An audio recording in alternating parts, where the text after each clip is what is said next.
바스라는 종종 이라크 남부의 관문이라고 불리며 인구가 100만 명이 넘는 활기찬 도시입니다. 이 역사적인 대도시는 수세기 동안 상업과 문화에 번화한 중심지였습니다. 이곳의 분주한 부두는 대추야자와 석유 같은 귀중한 상품을 거래하는 데 중요한 역할을 합니다. 그리고 바스라를 둘러싼 지역은 풍부한 석유 매장지로 유명하며 이 중요한 자원을 정제하는 현지 정유소가 있습니다.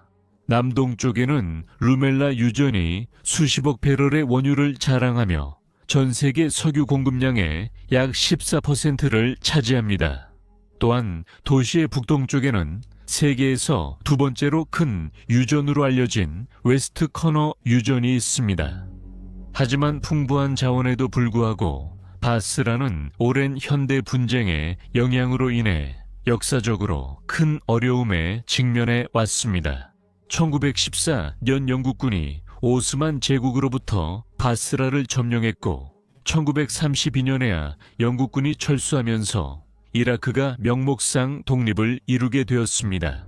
하지만 제2차 세계대전 중인 1941년 앵글로 이라크 전쟁이 잠시 발발했고 영국군은 바그다드를 향해 진격하려는 과정에서 큰 저항 없이 바스라와 그 주변 지역을 다시 장악했습니다.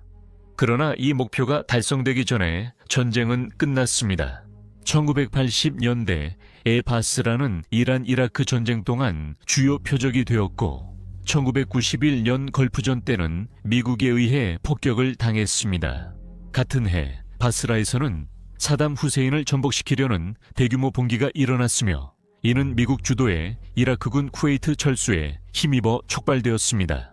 처음에는 주민들이 미국의 지원에 큰 기대를 걸었지만 그런 지원이 이루어지지 않자 그 낙관론은 빠르게 사라졌습니다. 결국 바스라는 후세인 정권 아래에서 수년간의 제재, 폭격, 그리고 극심한 탄압을 견뎌야 했습니다. 1990년대 내내 이 도시는 선천적 기형과 소아암이 심각하게 증가하는 모습을 목격했습니다. 이것은 주로 1991년 분쟁 당시 미국이 사용한 열화 우라늄 탄약 때문으로 여겨졌습니다. 그 후 제재로 인해 의료용품 접근이 제한되고 필수품 가격이 급등하면서 상황은 더욱 악화되었습니다. 2003년 봄 이되자 영국군은 이라크 전쟁을 준비했고 바스라는 다시 전선 한가운데에 놓이게 되었습니다. 이곳에서 가장 치열하고 악명 높은 전투 중 하나가 벌어졌습니다. 이 작전은 찌는 듯한 더위 속에서 챌린저 전차들이 기동하고 보병들이 고대의 거리를 누비는 인상적인 장면들로 가득했습니다. 그 거리는 현대 전쟁이 닥치기 전까지 수많은 세대가 지나간 역사의 현장이었습니다. 이것은 바스라 전투의 이야기입니다. 워즈 오브 더 월드에 오신 것을 환영합니다.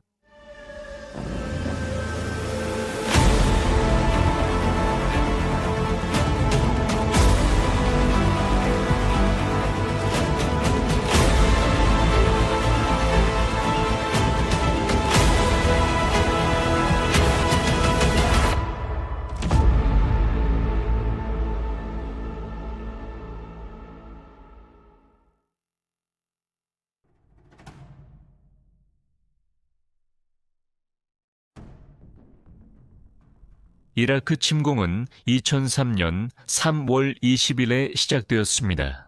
단 이틀 전 미국 대통령 조지 W 부시는 이라크 지도자 사담 후세인과 그의 두 아들 우다이, 쿠사이에게 나라를 떠나지 않으면 군사행동에 직면하게 될 것이라는 최후 통첩을 내렸습니다. 이 최후 통첩이 전달될 즈음에는 이미 침공을 위한 광범위한 정치적 군사적 계획이 한창 진행 중이었습니다. 2002 연말 바스라, 주민들은 임박한 침공을 인지하고 공격에 대비하기 시작했습니다.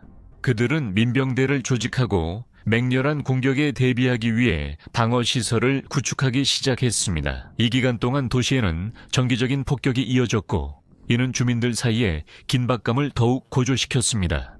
미군은 바스라를 전쟁에서 주요 목표 중 하나로 지목했습니다. 그리고 군 대변인들은 언론의 바스라의 시아파 주민들이 침공군을 환영하고 사담 후세인에 맞서 봉기할 가능성이 높다고 전했습니다. 이 주장은 미국과 영국 정부가 전쟁에 대한 지지를 얻기 위해 고안한 더 큰 홍보 전략의 일부였습니다. 군사 역사학자 레이먼드 켈러해는 이라크 도시들 중에서 바스라가 신속하게 함락될 것으로 예상되었고, 이는 즉각적이고 인상적인 장면을 제공할 것이라고 언급했습니다.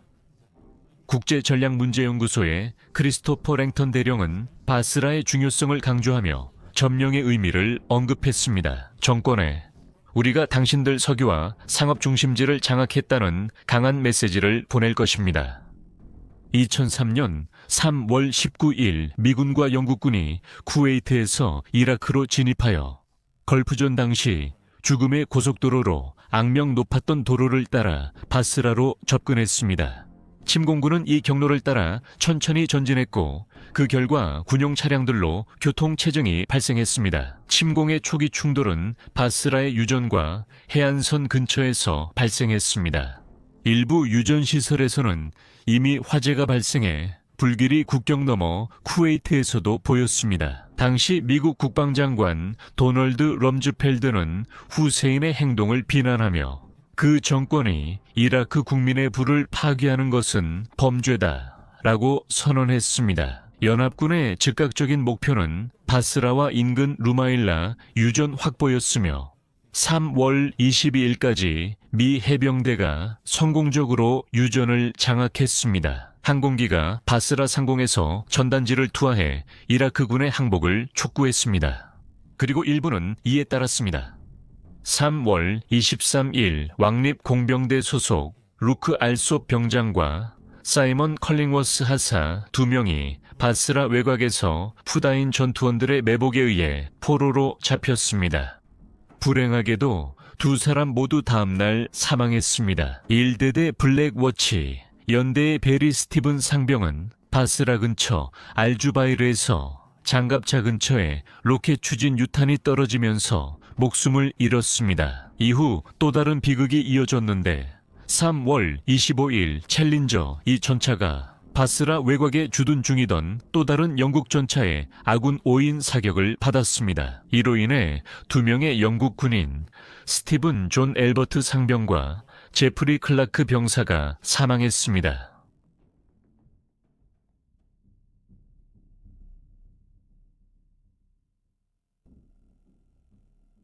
시스쿼드론 로열 스코츠 드라군 가드 소속 챌린저 이 전차 12대가 알포우르에서 바스라로 진격을 시작했습니다. 연합군은 바스라와 그 주변에서 예상치 못한 저항에 직면했고, 며칠간의 전투 끝에 대부분의 미군은 북쪽으로 초점을 옮겼으며 바스라는 장기적인 포위 상태에 놓이게 되었습니다. 이라크와 북아일랜드에서의 이전 경험으로 인해 상황에 더 적합하다고 여겨진 영국군이 주도했으며, 영국 지상군은 데저트 레츠라는 애칭으로 불리는 제7 기가묘단으로 구성되어 있었습니다. 그들은 이 지역으로의 진역을 선도하는 임무를 맡았습니다. 그들은 강력한 화력과 방어력을 제공하는 첨단 챌린저 이 전차로 무장한 로열 스코츠 드라군 가드의 지원을 받았습니다. 또한 쌈 코만도 여단의 로열 마린들은 지역을 가로지르는 수로를 통해 진격하기 위해 상륙 돌격 전술을 활용하며 중요한 역할을 했습니다. 증원군에는 특수 보병부대, 전투 공병, 포병, 통신요원, 의료팀, 그리고 물류 전문가들이 포함되어 있었으며, 이들 모두가 작전의 성공과 병사 및 민간인의 안전에 필수적인 역할을 했습니다. 반대편에는 사담 후세인 정규군의 잔존 병력과 전투 능력으로 유명한 정예공화국 수비대, 그리고 중군사 조직인 푸주딘 사담이 포함되어 있었습니다. 정권에 극도로 충성하고 바스라의 도시 지형에 익숙한 이들을 상대로 영국 지휘관들은 바스라를 장악하려는 과정에서 복잡한 도전에 직면했습니다. 민간인 사상자를 최소화하고 물, 전기, 의료와 같은 필수 서비스를 유지해야 했습니다. 그리고 처음부터 전략적 접근 방식은 도시를 신중하고 의도적으로 포위하는 것이었으며, 사막의 운하와 습지를 통과하는 경로를 이용해 방어자들을 효과적으로 우회하려 했습니다. 신중함이 가장 중요했습니다.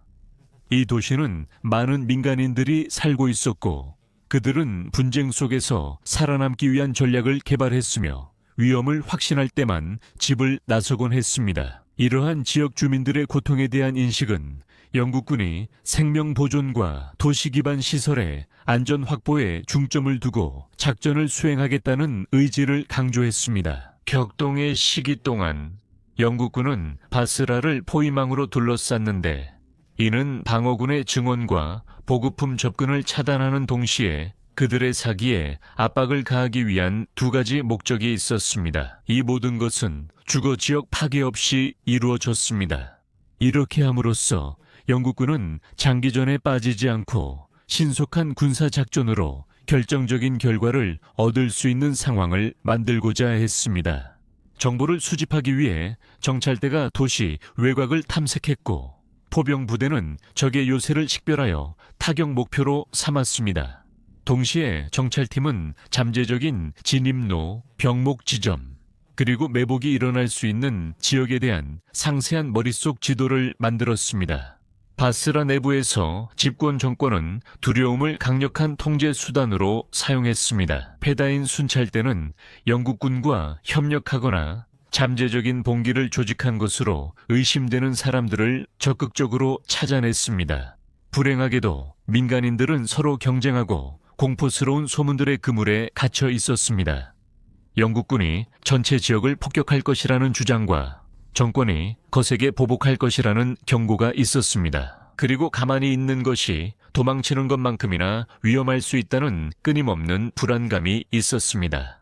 한편 영국군은 상황을 관망하며 기다리기로 결정했고 귀중한 정보를 수집했습니다. 그들은 방어군이 탁 트인 곳으로 나와주기를 바랐습니다. 그래야 자신들의 사거리와 시야의 이점을 효과적으로 활용할 수 있었기 때문입니다. 이 전략은 또한 적이 근접전, 즉 방에서 방으로 옮겨 다니며 싸우는 전술을 피하기 위한 것이기도 했습니다. 비록 도시 주민들에게는 포위가 공식적으로 포위전이라고 불리지 않았지만 현실은 암울했습니다. 그들은 끊긴 수도, 간헐적인 정의 공급, 그리고 때때로 총성이 울리는 긴장된 침묵의 시간을 견뎌야 했습니다. 3월 말, 이 되자 분석가들은 영국군 부대가 바스라로 향하는 진입로를 장악했으며 도심 외곽의 저항 세력은 점점 줄어들어 무질서한 산발적 교정과 고립된 저격수 진지로 변하고 있다고 점점 더 확신을 가지고 언급했습니다.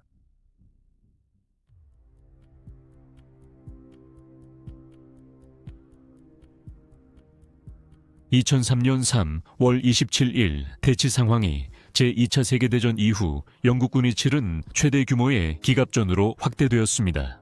이라크 기갑부대는 T-55 전차를 앞세워 바스라 남쪽 진입로에서 공세를 개시했고 영국군의 포위를 무너뜨리고 방어선을 돌파하는 것을 목표로 했습니다. 이에 대응하여 로열 스코츠 드라군 가전은 최신형 챌린저 이 전차를 투입했습니다. 첨단 열상 장비를 갖춘 이 전차들은 먼 거리에서도 열 신호를 감지할 수 있어 적에게 발견되기 전에 효과적으로 표적을 공격할 수 있었습니다. 이들의 강력한 120mm 포는 이라크 승무원들이 사용할 수 있는 무기보다 훨씬 더 긴 사거리를 자랑했습니다. 단 몇 분 만에 전투는 극적으로 전개되었고 일방적인 결과로 이어졌습니다. 이라크 전차들이 연이어 빠르게 파괴되었고 영국 승무원들은 뛰어난 전문성과 전술적 효율성을 보여주었습니다. 전장의 짙은 먼지와 연기가 도시 쪽으로 흘러가기 시작했고 이는 이라크군의 패배라는 암울한 그림을 그려냈습니다. 당시 기록에 따르면 이 교전에서 이라크 전차 14대가 파괴된 반면 영국군은 단 한 대의 손실도 없었습니다. 이 교전은 양측의 뚜렷한 기술 격차를 여실히 보여주었습니다. 영국군은 첨단 복합 장갑과 정교한 사격 통제 시스템의 이점을 누렸으며 이는 이라크군의 구식 냉전 시대 장비와 극명한 대조를 이루었습니다. 전술적으로 영국군은 팀워크를 강조하며 잘 조율된 합동 무기 작전을 펼쳤고 이라크군은 공격을 개시했습니다. 효과적인 조정과 계획이 부족했던 만큼 이 전투의 중요성은 단순히 장비의 파괴를 넘어섰습니다. 이것은 이라크 방어군에게 장갑 방역 시도가 아마도 무의미할 것이라는 강력한 메시지를 전달했습니다. 이것은 또한 영국 작전 계획자들에게 자신들이 개활지에서는 상당한 이점을 가지고 있지만 그 이점이 크게 줄어들 수 있다는 중요한 경고가 되었습니다. 좁은 골목과 다층 건물로 특징 지어지는 도시 환경의 복잡함에 직면했을 때 말이죠.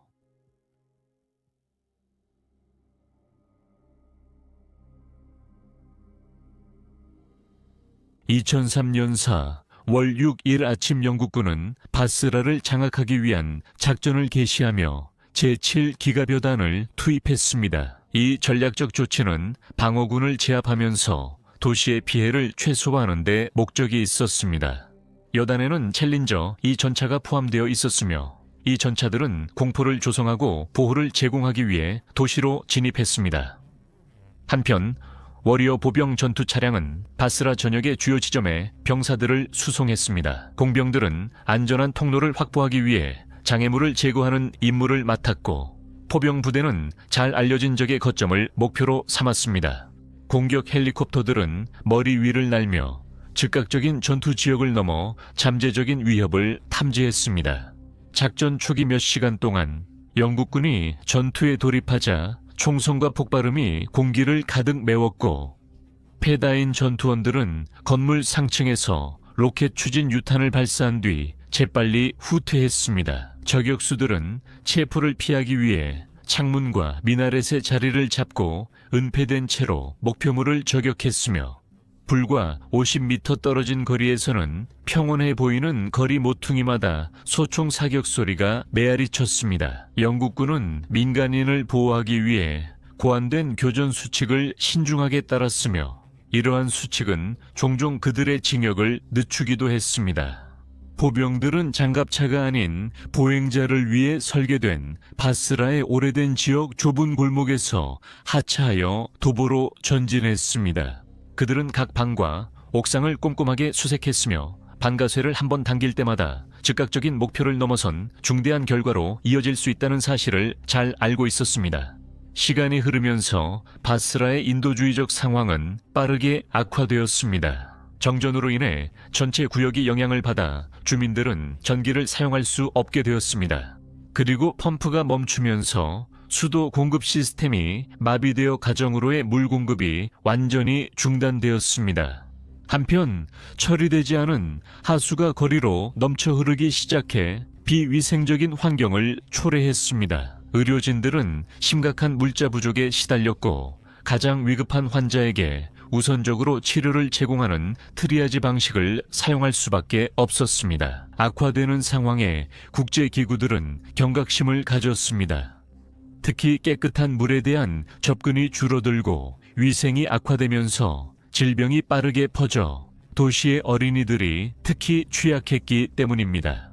이후 휴먼 라이츠 워치의 보고서는 이미 취약했던 바스라의 인프라에 가해진 광범위한 피해를 강조했습니다.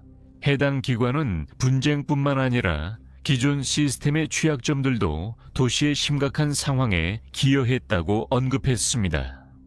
영국 지휘부는 중대한 딜레마에 직면했습니다. 그들은 도시 전투를 막기 위해 공격을 지연시켜 민간인 고통이 커질 위험을 감수할지 아니면 군인들의 피해를 최소화하기 위해 신속하게 진격할지 결정해야 했습니다. 이처럼 서두르는 것이 자칫 무고한 이들에게 피해를 주고 이후 통치에 필요한 정당성까지 약화시킬 수 있다는 점을 알았기에 이는 단순히 정보력을 강화하거나 시간을 늘린다고 해결될 수 있는 복잡한 상황이었습니다.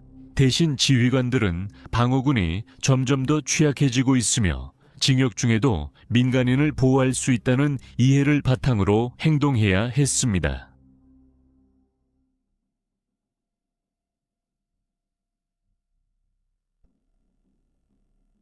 승리 후 곧 점령이 시작되었지만 이전 정권의 권위가 해체되면서 바스라는 예상대로 혼란 속에서 분열되었습니다. 약탈자들은 정부 부처와 학교에서 값진 것들을 공격적으로 빼앗아가며 건물에는 텅 빈 껍데기만 남았습니다. 경찰력은 대부분 사라졌고 일부 경찰관들이 머뭇거리며 돌아오긴 했지만 그들은 제복을 입는 것 외에는 거의 아무런 권한도 없었습니다. 상황에 대응해 결성된 민병대를 비롯해 정치적 목표에 동조하는 척하는 기회주의적 범죄자들 등 다양한 무장단체들이 등장했습니다. 장갑 차량과 요새화된 진지를 돌파하도록 훈련받았던 영국군은 대신 일상적인 문제들을 처리하는 상황에 처하게 되었습니다. 그들은 폭파된 교차로에서 교통을 통제하고 해가 지면 정전이 발생하는 병원을 지키며 깨끗한 물이 부족해 민심이 동요할 수 있는 동네에 급수차를 호위했습니다. 필수 서비스와 네트워크를 복구하는데 해치하는 작업보다 훨씬 더 오랜 시간이 걸리기 때문에 인도주의적 위기는 개선의 조짐을 보이기 전까지 더욱 심화되었습니다. 하지만 그럼에도 불구하고 혼란 속에서 이 시기는 감정적인 해방감을 안겨주었습니다. 수십 년 만에 처음으로 샤이어 다수는 바트당 정권에 의해 잔혹하게 탄압받았던 종교의식을 기쁘게 거행할 수 있었습니다. 4월 20일 중요한 축제가 많은 인파를 공공장소로 이끌었고 그들은 종교 달력의 중요한 날뿐만 아니라 긴장되었지만 결코 꺾이지 않았던 시민 정체성의 부활도 기념할 수 있었습니다. 이달 말에는 석유 수출이 재개되어 정치적 안정과 경제 정상화를 향한 조심스러운 첫걸음을 알렸습니다. 전 세계 텔레비전 화면에 해방의 이야기가 비쳤지만 바스라에서는 그것이 잠시 켜졌다가 다시 깜빡이는 불빛처럼 느껴졌습니다. 상황은 분명히 나아졌지만 여전히 안정과는 거리가 멀었습니다.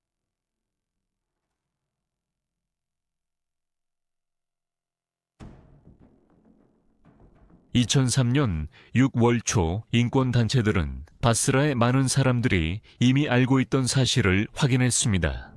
그들의 안전은 필수 서비스의 신속한 복구와 질서 확립에 달려 있었습니다. 정권이 무너진 후 범죄와 불안정이 급격히 증가하여 이전 정부가 남긴 공백을 메웠습니다. 전쟁 전에도 간신히 작동하던 도시의 인프라는 이제 완전히 붕괴될 위기에 처했습니다. 수도 시스템은 이 위기를 명확하게 보여주었습니다. 펌프를 작동시킬 전기가 없고 정수 처리를 위한 염소도 없어지자 동네들은 빠르게 위험해졌습니다. 영국 엔지니어들은 이라크 기술자들과 긴밀하게 협력하여 수돗물 공급을 복구하려고 노력했습니다. 불과 며칠 전까지만 해도 무장 괴한들을 거리에서 몰아내던 군인들이 경계를 서는 가운데 이런 상황이 점령기의 모습을 만들어냈습니다. 영국군은 즉각적인 개선을 이루기에는 자원이 너무 부족했고 현지 기관들은 약해서 효과적으로 통치할 수 없었습니다. 군대만으로는 이 사회를 재건할 수 없다는 것이 분명해졌습니다. 2003년 9월 이 지역의 군대에 대한 시각을 바꿔놓은 비극적인 사건이 발생했습니다. 바하 마우저라는 바스라의 호텔 접수원이 영국군의 심각한 학대를 36시간 동안 당한 끝에 영국군의 구금 상태에서 사망했습니다. 조사 결과 국제법에서 금지된 두건 씌우기와 강제 스트레스 자세 등 심각한 부상과 학대 행위가 있었던 것으로 밝혀졌습니다. 한 명의 군인은 학대를 인정했지만 대부분의 다른 군인들은 어떤 잘못도 없다고 판결받았습니다. 이 사건은 많은 이라크인들에게 영국 군대에 대한 깊은 상처를 남겼습니다. 이 사건은 점령이 민간인 삶에 미친 부정적인 영향과 자신의 전문성을 중요하게 여긴 영국 군인들에게 미친 영향을 부각시켰습니다. 이 사건은 보호자와 가해자 사이의 경계가 쉽게 흐려질 수 있다는 고통스러운 경각심을 일깨워 주었습니다. 비록 영국 지휘관들이 전략과 교전 수칙을 통해 신뢰를 쌓으려 했지만 이 사건은 그들의 도덕적 권위를 약화시켰습니다.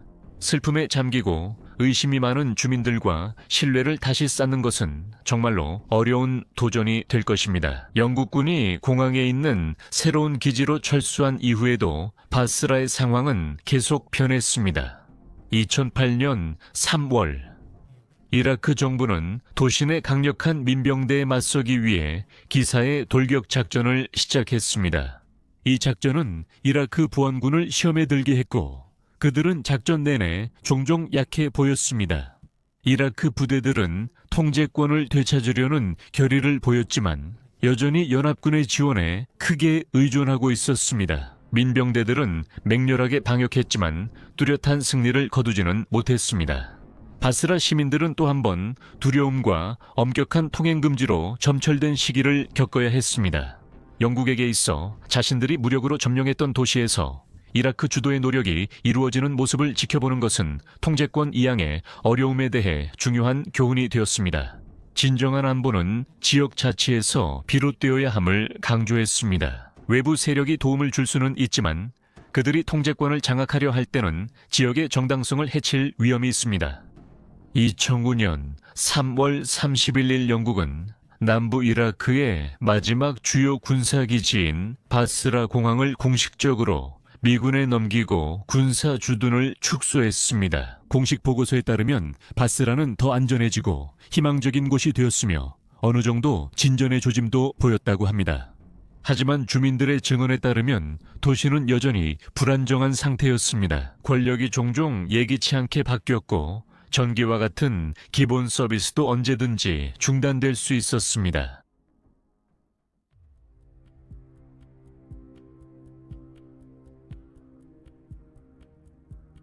짧은 포위전이 끝난 후 양측 모두 자신들의 피해를 집계하고 있었습니다. 왕립 호주 공군을 포함한 침공군은 폭격과 심리전 모두를 사용했습니다. 4월 5일 미군 폭격기들은 바스라 시내의 알투아이시 주거 지역을 목표로 삼았습니다. 보도에 따르면 이들은 케미컬 알리로 잘 알려진 알리 하산 알마지드를 죽이기 위해서였지만 결국 알마지드는 그 자리에 없었습니다. 미군 항공기가 투하한 500파운드 레이저 유도 폭탄 2개 중 하나가 해당 지역을 강타하면서 이번 폭격으로 안타깝게도 민간인 17명 이 목숨을 잃었습니다. 또한 집속탄의 사용은 심각한 인도주의적 문제를 야기했습니다. 집속탄은 불발탄이 남아 지뢰처럼 민간인들에게 지속적인 위험을 초래할 수 있기 때문입니다. 처음에 영국은 집속탄을 사용했다는 사실을 인정하기를 꺼렸으며 이러한 탄약이 인구가 밀집한 민간인 지역 근처에서는 사용되지 않았다고 주장했습니다. 하지만 5월 28일 영국 국방부 장관 아담 잉그램은 바스라에서 집속탄을 사용한 사실을 인정했습니다. 인용문: 우리는 집속탄이 특정 군사 목표를 겨냥해 사용될 것이라고 말했습니다. 도시 지역 안팎에 군대와 장비가 있었기 때문입니다. 이 폭탄들은 우리 군에 대한 위협을 제거하기 위해 그에 따라 사용되었습니다. 잉그램은 바스라에서 2,000개가 넘는 집속탄 탄약이 배치되었으며 주로 지상에서 발사된 L-20A1 포탄이었다고 인정했습니다. 각 포탄에는 49개의 소형 폭발물이 들어있었으며 총 약 12만 2,900개의 개별 수류탄이 사용되었습니다.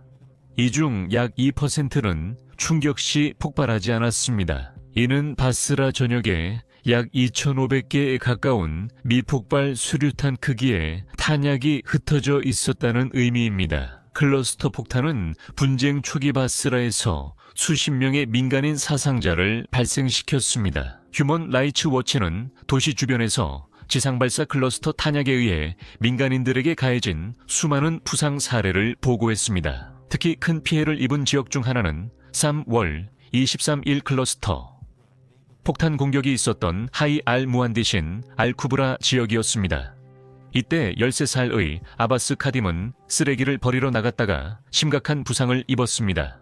파편이 그의 장과간에 치명적인 손상을 입혔고 한 조각은 심장 가까이에 위험하게 박혔습니다. 불과 3시간 후 소형 폭탄이 약 25km 북동쪽에 위치한 인근 알-미슈라크, 알-자디드 지역을 강타했습니다. 자심 이브라힘, 26세의 목수는 앞방에서 잠을 자고 있다가 파편 부상으로 의식을 잃었습니다. 안타깝게도 그는 이후 수술 도중 사망했으며 인근 여러 방에 있던 10명의 친척들도 파편 부상을 입었습니다. 또한 길 건너편에 살던 3명의 아이들도 같은 집속탄 공격으로 부상을 입었습니다. 이 공격의 여파로 불발 수류탄들이 바스라 전역에 흩어져 있었고 호기심에 그것을 집어든 아이들이 부상을 입었습니다. 그리고 나중에 수습 작업에 참여했던 영국군 병사들도 부상을 입었습니다. 또한 이라크군의 불발 수류탄도 민간인들 사이에서 부상을 일으켰습니다. 불발탄이 초래하는 위협에 대응하기 위해서입니다. 영국 왕립 공병대는 떠돌아다니는 수류탄을 찾아내고 처리하기 위해 몇 주간 작전을 펼쳤고 결국 이는 상당히 효과적인 것으로 입증되었습니다. 이라크군은 연합군의 진격을 저지하고 도시 방어를 강화하기 위해 대인 지뢰와 대차량 지뢰를 모두 사용했습니다. 이로 인해 민간인과 군인 모두에게 사상자가 발생했습니다. 미국과 영국 군대 모두 이 전투에서 열화 우라늄 탄약을 사용했습니다. 바스라의 관계자들은 이러한 무기에 대해 우려를 표명하며 1991년 걸프전에서 사용된 열화 우라늄이 현지 주민들 사이에서 선천적 기형과 암을 유발했다고 주장했습니다. 미국 탄약국장 제임스 노튼 대령은 이러한 우려에 직접 대응하며 이라크가 자국의 군사적 실패에서 관심을 돌리기 위해 이러한 주장을 과장했다고 주장했습니다. 바스라 전투에서 초기 보도는 치열한 전투 속에서 11명의 영국 군인이 전사했다는 사실을 강조했습니다. 이라크군의 사상자 수는 4명에서 500명 사이로 추정되었습니다. 작전이 끝날 무렵 이라크에서 전사한 영국 군인의 총수는 179명으로 늘어났습니다. 이는 침공의 혼란 속에서뿐만 아니라 힘겨운 점령 기간 동안 목숨을 잃은 많은 이들을 포함한 숫자입니다. 바스라에서의 영국 전략에서 주목할 만한 점은 병력의 자제였습니다. 그들은 목표물을 고립시키고 정보를 수집하며 조직적인 저항이 약화될 때만 교전하는 방식을 선택했습니다. 이는 도시 전투에서 흔히 발생하는 파괴를 최소화하기 위한 것이었습니다. 이러한 접근법은 병사들이 위험에 정면으로 맞서야 했고 주변 환경과 더 개인적인 유대감을 형성하게 만들었습니다. 이 방식은 하사관들이 본능적으로 사격을 가하고자 하는 충동을 억제하며 통제권을 행사하도록 만들었고 지휘관들은 민간인을 보호하기 위해 자신의 안전을 위험에 빠뜨릴 수밖에 없었습니다. 이 전술에도 단점이 있었지만 압도적인 화력에만 의존하던 기존 방식에서 크게 벗어난 것으로 도시의 온전함을 지키려는 의지를 보여주었습니다. 바스라에서의 경험은 영국군에게 어떤 훈련으로도 대체할 수 없는 귀중한 교훈을 안겨주었습니다. 오늘날 2003년의 사건들은 영국인과 이라크인 모두의 집단 기억 속에 생생하게 남아있으며 그 분쟁이 관련된 사람들의 삶을 깊이 변화시킨 복잡함을 드러내고 있습니다.